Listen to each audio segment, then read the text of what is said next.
정부가 LH 직원들의 부동산 투기가 사실로 확인되면 무관용 원칙에 따라 조치하겠다고 밝혔습니다. 관련 부처나 기관 직원들의 토지거래 제한, 부동산 등록제 도입 등 재발 방지책도 내놨습니다. 이사주택 공급 대책은 일정대로 추진하겠다고 강조했습니다. 재보선을 한 달 앞두고 SBS가 여론조사를 실시했습니다. 범여권과 범야권, 최종 후보 단일화를 전제로 서울시장 선거 1대1 가상 대결을 붙여봤더니 모두 오차 범위 내 접전인 걸로 나타났습니다. 코로나 백신 접종자가 31만 명을 넘어선 가운데 방역당국이 접종 뒤 신고된 중증 의심 사례가 접종과 관련이 있는지 내일 잠정 결론을 발표합니다. 조카를 폭행하고 물고문에 숨지게 한 이모는 무속인으로 조카가 귀신에 들려 이를 쫓기 위해 범행한 것으로 드러났습니다. 코로나 백신 소식 이어가겠습니다. 코로나19 백신 접종이 시작된 지 오늘로 열흘째입니다. 누적 접종자 수는 31만 명을 넘었는데요. 방역당국은 지금까지 신고된 접종 후 나타난 사망과 중증 의심 사례가 백신 접종과 관련이 있는지 살펴왔는데 이에 대한 잠정 결론을 내일 발표할 예정입니다. 장세만 기자가 보도합니다.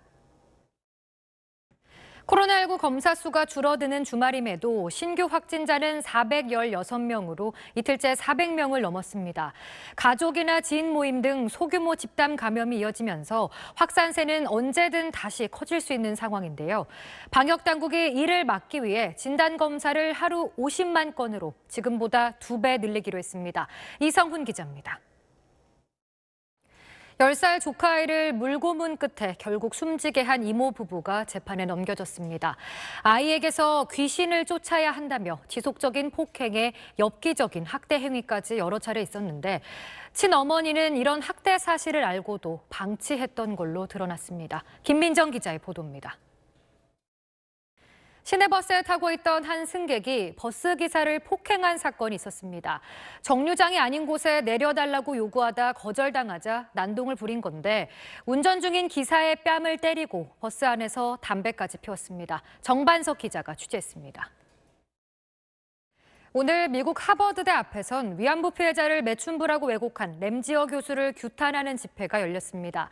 참가자들은 논문 철회와 사과를 요구했고 논문을 실은 학술지도 비판했습니다. 보스턴에서 김종원 특파원입니다. 프란치스코 교황이 기독교 2000년 역사상 처음으로 이라크를 방문했습니다. 교황은 이슬람 최고 종교 지도자의 자택을 직접 찾아 평화와 공존의 메시지를 전했습니다. 정준형 기자입니다.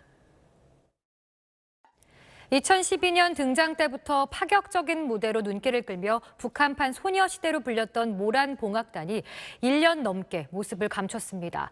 김정은 시대 문화를 상징하다시피 한 이 팀이 보이질 않는 이유를 김하영 기자가 분석해봤습니다. 일요일 8시 뉴스 마칩니다. 시청해주신 여러분 고맙습니다.